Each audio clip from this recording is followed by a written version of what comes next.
आप लोग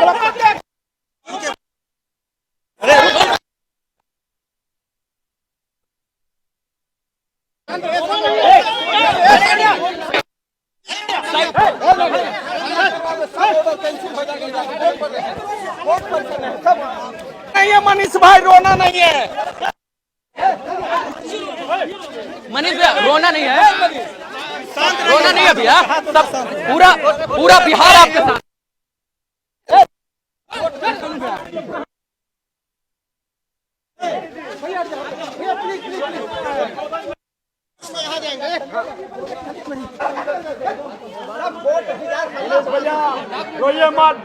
अभी इनके केस में यही है कि मनीष कश्यप अब बिहार में ही रहेंगे और यदि तमिलनाडु पुलिस को यदि जरूरत होगी तो वीडियो कॉन्फ्रेंसिंग से वो सुनवाई करेंगे।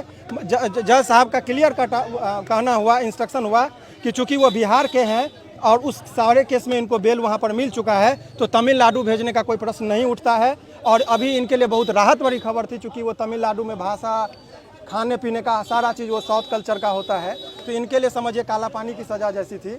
ऐसे परिस्थिति में माननीय न्यायालय में इनके लिए बहुत बड़ी राहत की खबर ये है कि अब इनको बिहार में ही रखा जाएगा। कितने दिन तक? अभी वो बनेगा बेउर के लिए, जब तक अब केस है इनका, जब तक बेल नहीं होता है तब तक वो बिहार के पटना में ही रहेंगे। लेकिन उनके जो भी समर्थक हैं उनको ये समझना चाहिएगा कि प्रशासनिक कारणों से यदि वो हंगामा नाराबाजी करते हैं तो प्रशासनिक कारणों से इनको यहाँ से भेज देगा, यदि प्रशासन के हाथ में चला जाएगा।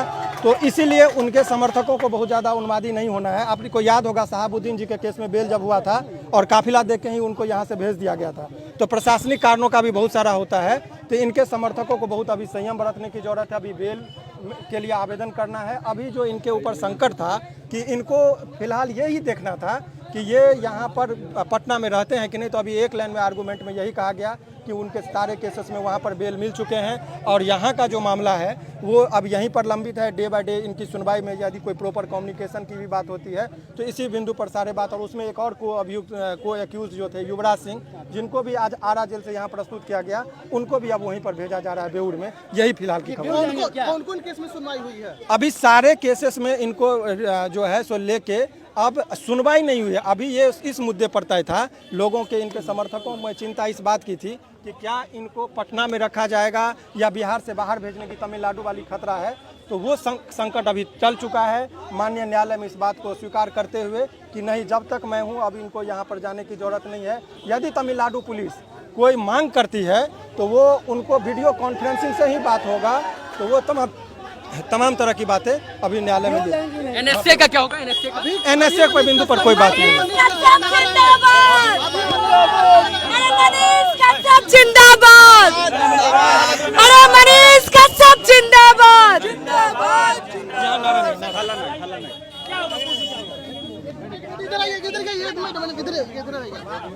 वो ये था कि क्या गेट के पास ही मौजूदा गेट नंबर 1 है, जैसा कि मनीष कश्यप का जिस कोर्ट में पेश किया गया और वहाँ पर जो 6 केस इनके खिलाफ लंबित है, उस केस में करना होगा।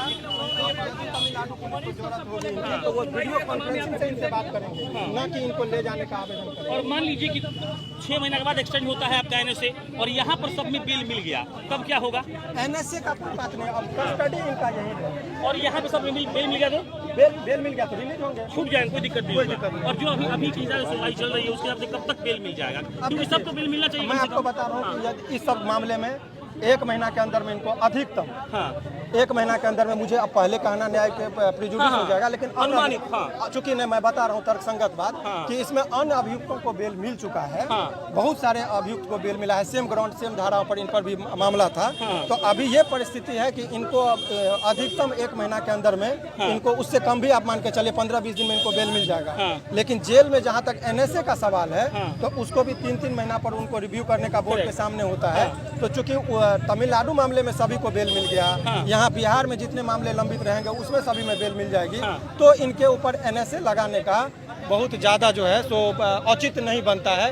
तो ऐसे परिस्थिति में आप यही उम्मीद जो लोग यहाँ इकट्ठा हुए हैं फूल फेंक रहे हैं खुश हो जाएंगे 30 दिन में नहीं, छूट जाएंगे। आप ऊपर कर लीजिए। इसमें एक चीज आप जान लीजिए कि अभी फूल माला ये देखिए प्रशासन के पास बहुत शक्ति होती है, वो लॉ एंड ऑर्डर का माने एक हवाला देते हुए इनको यहाँ से बाहर शिफ्ट कर सकती है, तो इनकी मुसीबतें बढ़ सकती है। इसीलिए लोगों को बहुत संयमित रहना चाहिए, हल्ला गुल्ला नहीं करना चाहिए। अभी इनके व्यवहार को देखकर न्यायालय को लगा कि इनका व्यवहार बहुत अच्छा है और ऐसे परिस्थिति में इनको रहम करते हुए और लॉ के पॉइंट पर भी समझते हुए इनको फिलहाल बिहार में ही रहने के लिए जज साहब ने क्या कहा, थोड़ा कोट करिए ना उनको। जज साहब ने एग्जैक्ट वर्ड क्या था? एग्जैक्ट जज साहब का कहना था कि ये बिहार के हैं तो इनको बिहार के बाहर जाने का कोई प्रश्न नहीं उठता है।